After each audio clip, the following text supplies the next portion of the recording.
विष्णवे यस्य स्मरणमात्रेण जन्म संसारबन्धनात् विमुच्यते नमस्तस्मै विष्णवे प्रभविष्णवे। ॐ नमो विष्णवे प्रभविष्णवे।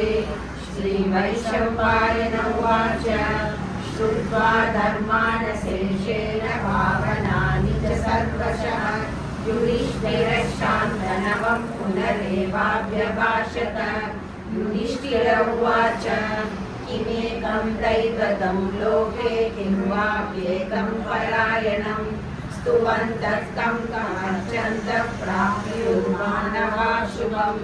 को धर्मः सर्वधर्माणां भवतः परमो मदः किं जपन्मुच्यते जन्तुर्जन्म संसारबन्धनात्। श्रीभीष्म उवाच जगत्प्रभुं देवदेवम् अनन्तं पुरुषोत्तमं स्तुवन्नाम सहस्रेण पुरुषः सततोऽधिकः तमेव चार्चयन् नित्यं भक्त्या पुरुषमव्ययम्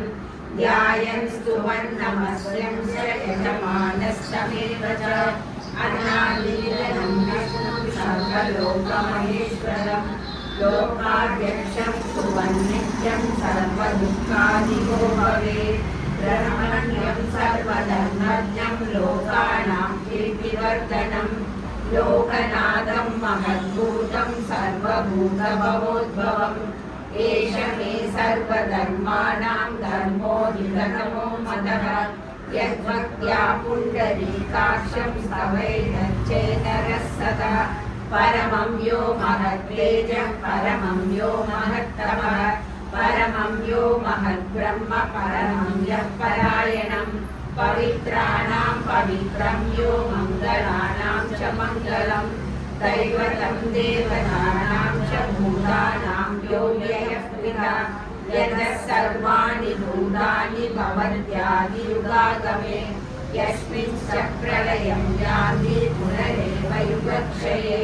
तस्य लोकप्रधानस्य जगन्नाथस्य भूपते विष्णो नाम सहस्रं मे शृणु पापभयापहम्। यानि नामानि गौणानि विख्यातानि महात्मनः ऋषिभिः परिगीतानि तानि वक्ष्यामि भूतये। ऋषिर्नाम्नां सहस्रस्य वेदव्यासो महामुनिः छन्दोनुष्टुप्तदा देवो भगवान् देवकीसुतः अमृतांशुं बभूव बीजं शक्तिर्देवकीनन्दनः त्रिसामाहृदयं तस्य शान्त्यर्थे विनियुज्यते। विष्णुं जिष्णुं महाविष्णुं प्रभविष्णुं महेश्वरम् अनेकरूपदैत्यान्तं नमामि पुरुषोत्तमम्। अस्य श्रीविष्णोः दिव्यसहस्रनामस्तोत्रमहामन्त्रस्य श्रीवेदव्यासो भगवान् ऋषिः अनुष्टुप् छन्दः श्रीमहाविष्णु परमात्मा श्रीमन्नारायणो देवता अमृतांशुद्भवो वानुरुधिबीजं देवकीनन्दनसृष्टेति शक्तिः उद्भवः शोभनो एव इति परमो मन्त्रः शङ्खबृन्नन्दकी चक्रीति कीलकं शार्ङ्गधन्वा गदाधर इति अस्त्रम् तदाङ्गपाणिरक्षोभ्य इति नेत्रम् त्रिसामा सामगः सामेति कवचम् आनन्दं परब्रह्मेति योनिः ऋतुः सुदर्शनकाले इति दिग्बन्धः श्रीविश्वरूप इति ध्यानम् श्रीमहाविष्णुः प्रीत्यर्थे सहस्रनामजपे विनियोगः ध्यानम्। शीलोदन्वत्प्रदेशे सुषिमणिविलसच्चैकते मौक्तिकानां मालाकृष्टासनस्य स्फटिकमणिमैर्मौक्तिकैर्मण्डिताः शुभ्रैरभ्रैरगभ्रैर्परिचितैर्मुक्तपीयूषवश्यैः आनन्दीनः पुनीयादरिणगदा शङ्खपाणिर्मुकुन्दः भूपालो यस्य नाभिर्यतसुरनिलश्चन्द्रसौर्यौ च नेत्रे कर्णावाशा शिरोद्यौर्मुखममितहनो यस्य वास्तेयमब्धिः अन्तस्तं यस्य विश्वं सुरनरकहतो भोगि गन्धर्वदैत्यैः चित्रं रम्यते तं त्रिभुवनवपुषं विष्णुमीशं नमामि। ॐ नमो भगवते वासुदेवाय। शान्ताकारं भुजगशयनं पद्मनाभं सुरेशं विश्वाधारं गगनसदृशं मेघवर्णं शुभाङ्गं लक्ष्मीकान्तं कमलनयनं योगिहृद्यानगम्यं वन्दे विष्णुं भवभयहरं सर्वलोकैकनाथम्। मेघश्यामं पीतकौशेयवासं श्रीवत्साङ्गं कौस्तुभोद्भासिताङ्गं पुण्योपेतं पुण्डरीकायदाक्षं विष्णुं वन्दे सर्वलोकैकनाथम्। नमः समस्तभूतानामादिभूताय भूभृते अनेकरूपरूपाय विष्णवे प्रभविष्णवे सशङ्खचक्रं सग्रीवकुण्डलं सपीतवस्त्रं सरसीरुहेक्षणं सहारवक्षस्थलशोभिकौस्तुभं नमामि विष्णुं शिरसा चतुर्भुजं। छायायां पारिजातस्य हेमसिंहासनोपरि आसीनमम्बुजश्याममायताक्षमलङ्कृतं चन्द्राननं चतुर्बाहुं श्रीवत्साङ्गितवक्षसं रुक्मिणी सत्यभामाभ्यां सहितं कृष्णमाश्रये। विश्वं विष्णुर्वषत्कारो भूतभव्यभवत्प्रभुः भूतकृद्भूतनिर्भावो भूतात्मा भूतभावनः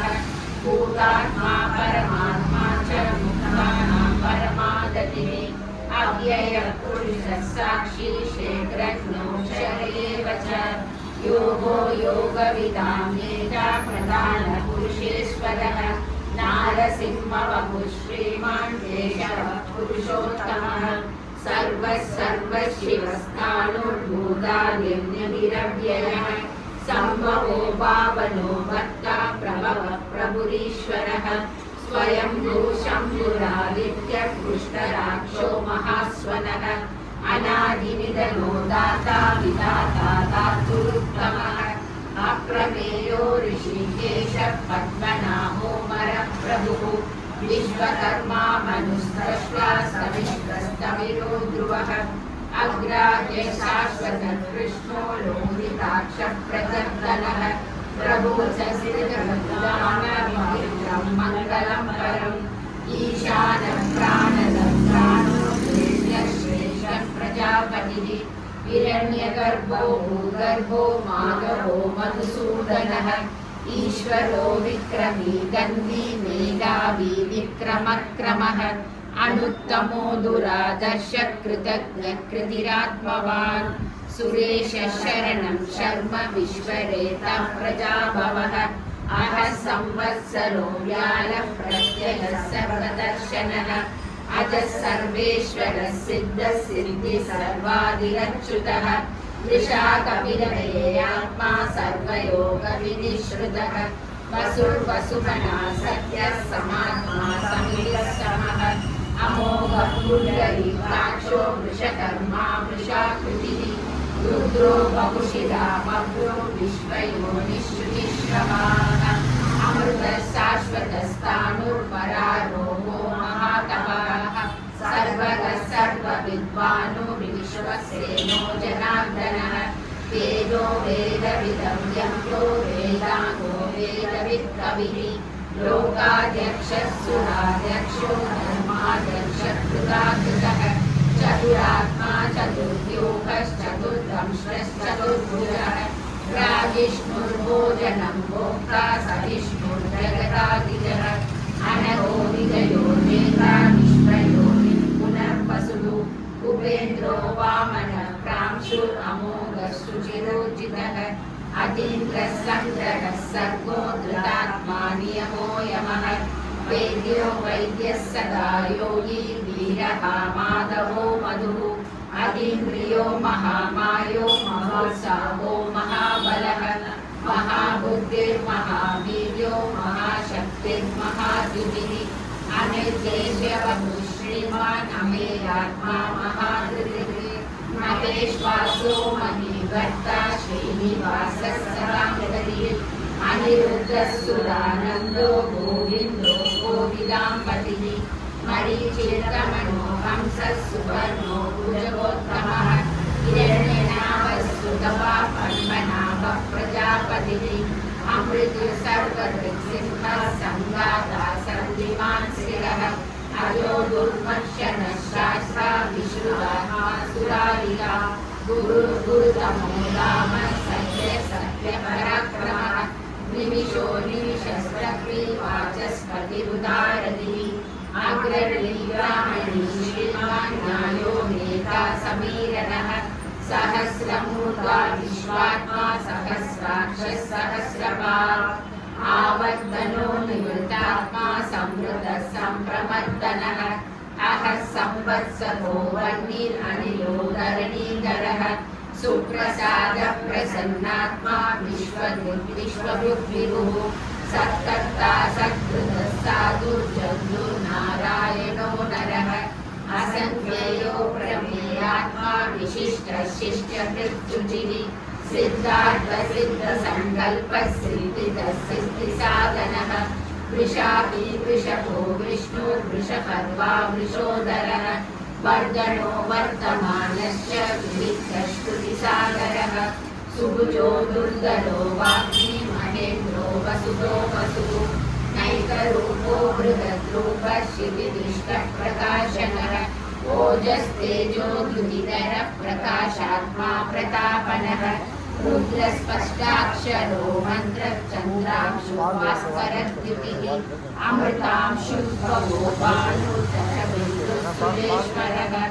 औषधं जगतः सेतुः सत्यधर्मपराक्रमः भूतभव्यपवन्नाथः पवनः पावनो नलः कामः कामकृत्कान्तः कामप्रदः प्रभुः युवादिकृत्युगावर्तो नैकमायो महाशनः अदृश्यो व्यक्तरूपश्च सहस्रदिनमृजिः इष्टो विशिष्टशिष्टेष्टः शिखण्डीनमुषोरुषः क्रोधः क्रोधकृत्कर्ता विश्वबाहुर्महीधरः अच्युतः प्रतितः प्राणः प्राणयो वासवानुजः अपानिविरनिष्ठानः अप्रमत्तः प्रतिष्ठितः स्कन्दः स्कन्दधरो दुर्यो वरदो वायुवाहनः वासुदेवो बृहद्भानुराविर्देवः पुरन्दरः अशोकस्तारणस्तारः शूरः शौरिजनेश्वरः अनुकूलः शतावर्तः पद्मी पद्मनिवेक्षणः पद्मनाभो अरविन्दाक्षः पद्मगर्भः शरीरभृत् महतिर्मृत्युदात्मा महाक्षो गरुडध्वजः अतुलशरणो भीमः समयज्ञो हविर्हरिः सर्वलक्षणलक्षण्यो लक्ष्मीवां समितिञ्जयः विक्षयो लोहितो मार्गो हेतुर्दामोदरः सः महीधरो महाभागो वेगवानमिताशनः उद्भवः शोभनो देवः श्रीगर्भः परमेश्वरः करणं कारणं कर्ता विकर्ता गहनो गुहः व्यवसायो व्यवस्थानः संस्थानस्थानतो ध्रुवः परद्दिक् परमस्पष्टः पुष्टः पुष्टः सुवीक्षणः रामो विरामो विरतो मार्गो नेयो नयो नयः वीरशक्तिमतां श्रेष्ठो धर्मो धर्मविदुत्तमः वैकुण्ठः पुरुषः प्राणः प्राणः प्रणवः पृथुः हिरण्यगर्भः शत्रुघ्नो व्याप्तो वायुरघोषरः ऋतुसुदर्शनः कालः परमेशी परिग्रहः उग्रः संवत्सरो दक्षो विश्रामो विश्वदक्षिणः विस्तारस्तावरस्तानुः प्रमाणं बीजमव्ययम् अर्धोऽनर्धो महाकोशो महाभोगो महाधनः अनिर्विण्णः सविष्टो भूधर्मयोगो महामगः नक्षत्रनेमिर्नक्षत्रिं श्यामसमीरणः यज्ञयज्ञो मनुष्यस्तः सदा गतिः सर्वदर्शी विमुक्तात्मा सर्वज्ञो ज्ञानमुत्तमम्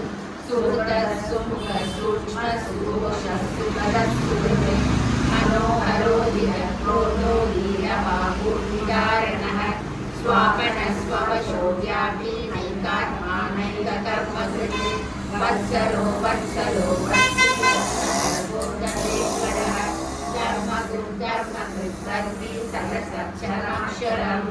अभिज्ञाता सहस्रांशो विलाता कृतलक्षणः गमस्तिनीति सत्त्वस्तः सिंहो भूतमहेश्वरः आदिदेवो महादेवो देवेशो देवहृद्गुरुः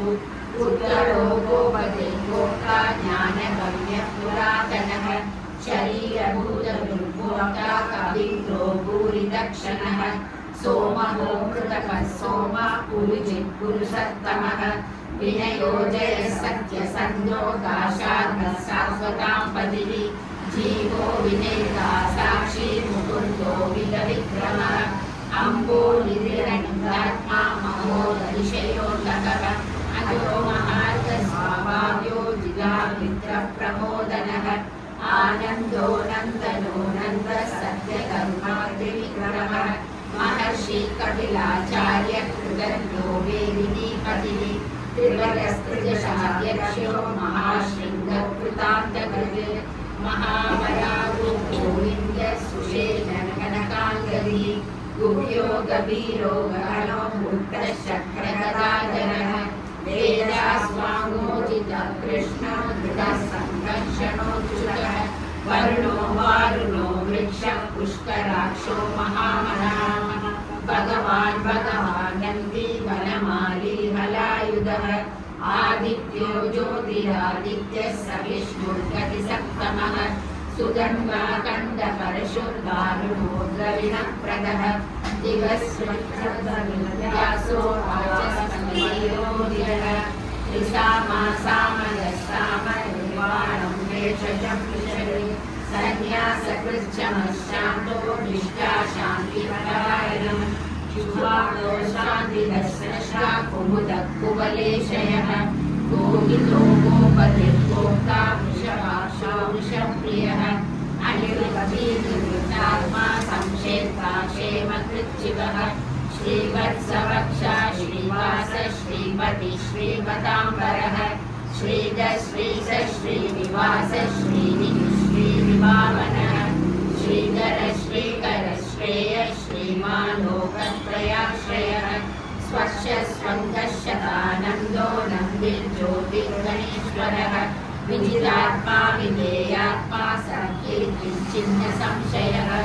उदीर्णः सर्वतश्चक्षुरनीश शाश्वतस्थिरः भूषयो भूषणो भूतिर्विशोकः शोकनाशनः अर्चिष्मानर्चितः कुम्भो विशुद्धात्मा विशोधनः अनिरुद्धो प्रतिहतः प्रद्युम्नो विधविक्रमः कालनेमी महावीरः शौरिशूरजलेश्वरः त्रिलोकात्मा त्रिलोकेशः केशवद्वेषहारी कामदेवः कामपालः कामी मान्तकृतागमः अनिर्देश्यमगुरुर्विष्णुः वीरो नन्दो धनञ्जयः ब्रह्मण्यो ब्रह्मकृद्ब्रह्मा ब्रह्मा ब्रह्मविवर्धनः ब्रह्मविद्ब्राह्मणो ब्रह्मी ब्रह्मज्ञो ब्राह्मणप्रियः महाक्रमो महाकर्मा महातेजा महोदरः महाक्रतुर्महायज्वा महायज्ञो महाहविः सव्यस्तमप्रियस्तोत्रं स्तुतिस्तोतारणप्रियः पूर्णः पूरयिता पुण्यः पुण्यकीर्तिरनामयः मनोजवस्तीर्थकरो वसुदेवा वसुप्रदः वसुप्रदो वासुदेवो वसुर्वसुगणापतिः सद्गतिः सत्कृतिः सत्ता सद्बुद्धिः सत्परायणः शूरसेनो यदुश्रेष्ठः सन्निवासः सुरामुनः भूतावासो वासुदेवः सर्वासुविनयो नरः दर्पः दर्पतो लोकापराजितः विश्वमूर्तिर्महामूर्तिर्तीर्थमूर्तिर्मूर्तिमान् अनेकमूर्तिरव्यक्तः शतमूर्तिः शताननः एको नैकः सभक्तं किं यत्तद्मदमनुत्तमम् लोकबन्धुर्लोकनाथो माधवो भक्तवत्सलः सुवर्णवर्णो हेमाङ्गो वराङ्गश्चन्दनाङ्गदी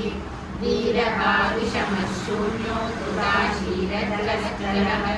अमानीमानसो मान्यो लोकस्वामी त्रिलोकदृक् सुमेधा मेघजो धन्यः सत्यमेधाधराधरः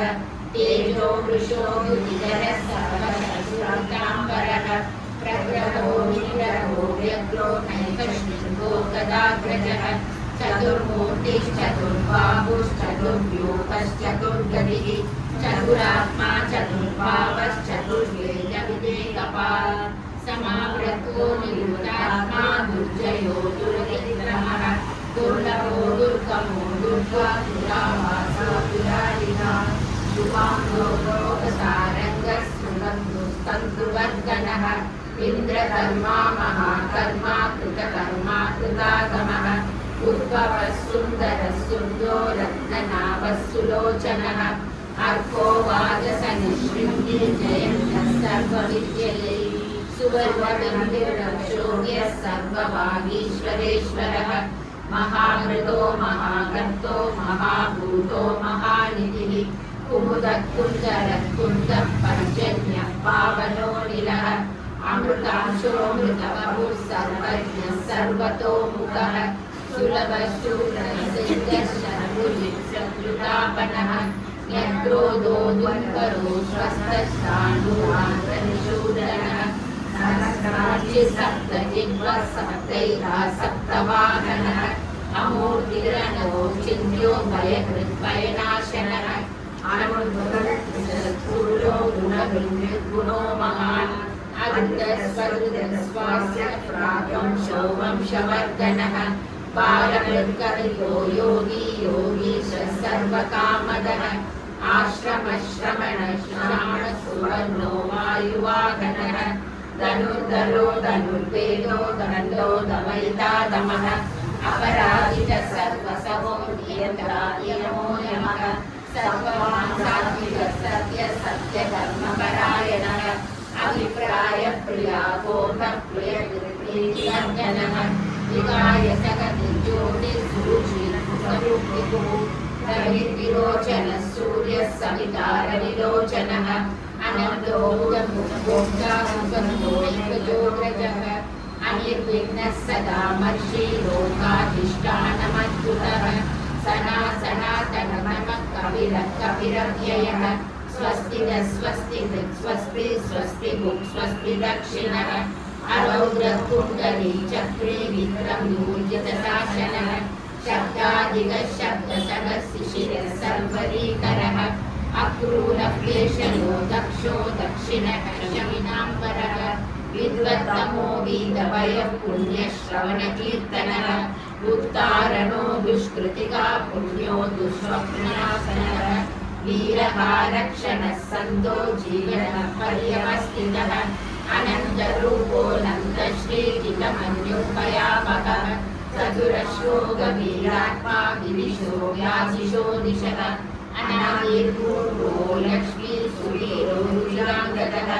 जननो जनजन्मादिर्भीमो भीमपराक्रमः आधारनिलयो दाता पुष्पहासः प्रजाकरः ऊर्ध्वगः सत्पदाचारः प्राणः प्रणवः पणः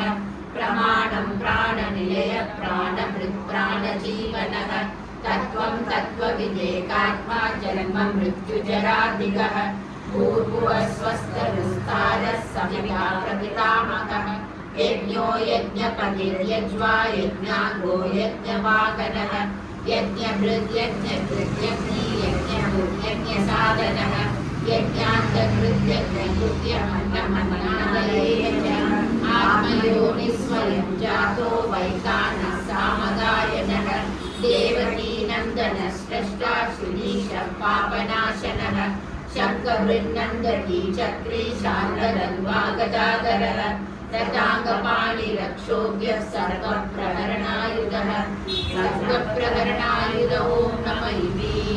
वनमाली गदीशानी शङ्की चक्री च नन्दकी श्रीमन्नारायणो विष्णुर्वासुदेवो विरक्षतु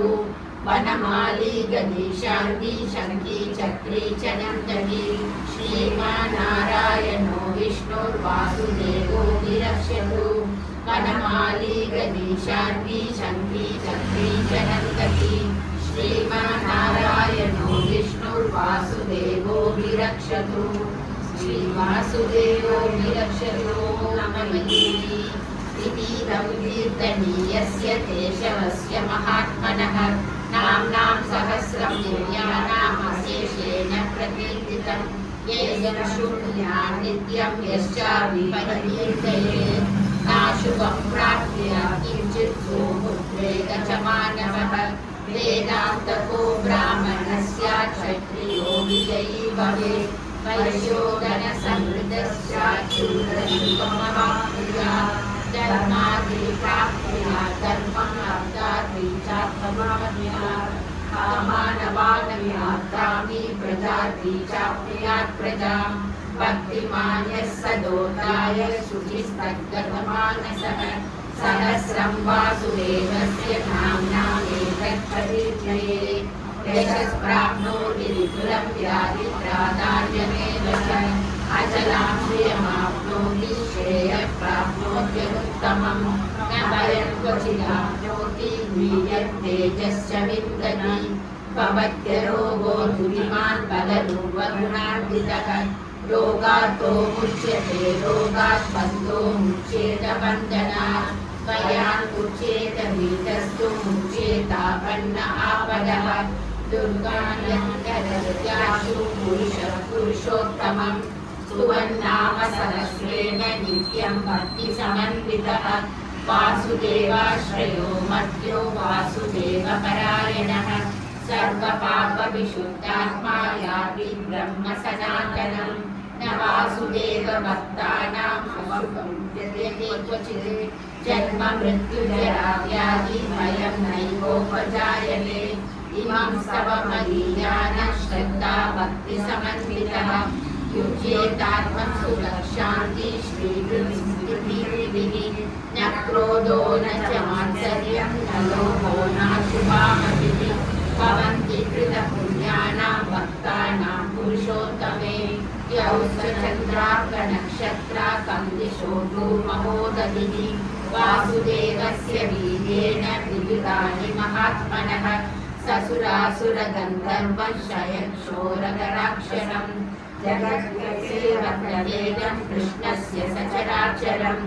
इन्द्रियाणि मनोबुद्धिः सत्त्वं तेजो बलं धृतिः वासुदेवात्मकान्याहुः क्षेत्रं क्षेत्रज्ञ एव च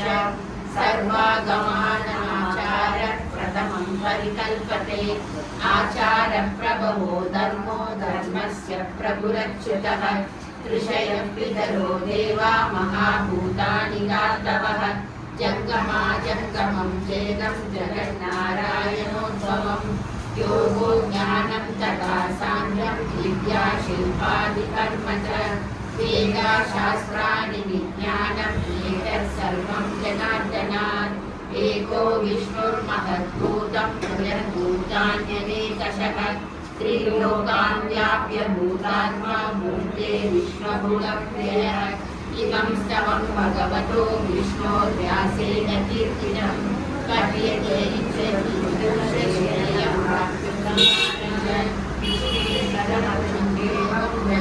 ब्रह्मव्ययं भजन्ति ये पुष्कराक्षं न ते यान्ति पराभवं न ते यान्ति पराभवो नमैति अर्जुन उवाच पद्मपत्रविशालाक्ष पद्मनाभसुरोत्तमं भक्तानामनुरक्तानां भ्राता भवजनार्दन श्रीभगवानुवाच यो मां नाम सहस्रेण श्रोतुमिच्छति पाण्डव सोपदेकेन श्लोकेन स्तुत एव न संशयः स्तुत एव न संशयो नमैति व्यास उवाच वासनात् वासुदेवस्य वासितं भुवनत्रयं सर्वभूतनिवासोऽसि वासुदेव नमोऽस्तु ते श्रीवासुदेव नमोऽस्तु ॐ नमैति पार्वत्युवाच तेनोपायेन लघुना विष्णो नाम सहस्रकं पठ्यते पण्डितनित्यं श्रोतुमिच्छाम्यहं प्रभो। ईश्वर उवाच श्रीराम राम रामेति रमे रामे मनोरमे सहस्रनाम तत्तुल्यं रामनामवरानने। श्रीराम राम रामेति रमे रामे मनोरमे सहस्रनाम तत्तुल्यं रामनामवरानने। श्रीराम राम रामेति रमे रामे मनोरमे सहस्रनाम तत्तुल्यं रामनामवरानने। श्रीरामनामवरानन ॐ नमः इति ब्रह्मोवाच नमोऽनन्ताय सहस्रमूर्तये सहस्रपादाशिशिरोरुबाहवे सहस्रनाम्ने पुरुषाय शाश्वते सहस्रकोटियुगधारिणे नमः। सहस्रकोटियुगधारिणे नमः। संजयोवाच यत्र योगेश्वर कृष्णो यत्र पार्थो धनुर्धरः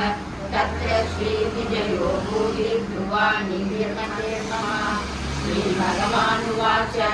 अनन्या चिन्तयन्तो मां ये जनाः पर्युपासते येषां नित्याभियुक्तानां योगक्षेमं वहाम्यहम्। परित्राणाय साधूनां विनाशाय च दुष्कृतां धर्म संस्थापनार्थाय सम्भवामि युगे युगे। आदादिशन्नासिविराश्च भीताः भूतेषु प्रज्ञायिषु वर्तमानाः संकीर्तनारायण शब्दमात्रं विमुक्तदुःखासिनो भवन्तु। कायेन वाचा मनसेन्द्रियैर्वा बुद्ध्यात्मना वा प्रकृते स्वभावात् करोमि यद्यत् सकलं परस्मै नारायणायेति समर्पयामि। चक्रगदाहस्ते महालक्ष्मी नमोऽस्तुते नमस्ते गरुडारूढे भोलासुरभयङ्करी सर्वपापहरे देवी महालक्ष्मी नमोऽस्तुते। सर्वज्ञे सर्ववरदे सर्वदुष्टभयङ्करी सर्वदुःखहरे देवी महालक्ष्मी नमोऽस्तुते। सिद्धिबुद्धिप्रदे देवी मुक्तिमुक्तिप्रदायिनी मन्त्रमूर्ते सदा देवी महालक्ष्मी नमोऽस्तुते। आद्याचरणे देवी आदिशक्ति महेश्वरी योगज्ञे योगसम्भूते महालक्ष्मी नमोऽस्तुते। स्थूलसूक्ष्ममहानौरे महाशक्ति महोदरे महापापहरे देवी महालक्ष्मी नमोऽस्तुते। पद्मासनस्थिते देवी परब्रह्मस्वरूपिणी परमेशी जगन्माता महालक्ष्मी नमोऽस्तुते। श्वेताम्बरधरे देवी नानालङ्कारभूषिते जगत्स्थिते जगन्माता महालक्ष्मी नमोऽस्तुते। महालक्ष्म्यस्य स्तोत्रं यः पठेत् भक्तिमान् नरः सर्वसिद्धिमवाप्नोति राज्यं प्राप्नोति सर्वदा। एककाले पठेत् नित्यं महापापविनाशनं त्रिकालं यः पठेत् नित्यं धनधान्यसमन्वितः। त्रिकालं यः पठेत् नित्यं महाशत्रुविनाशनं महालक्ष्मीर्भवेत् नित्यं प्रसन्ना वरदा शुभा। श्रीरामचन्द्र आदिशेष अनन्तशयन श्री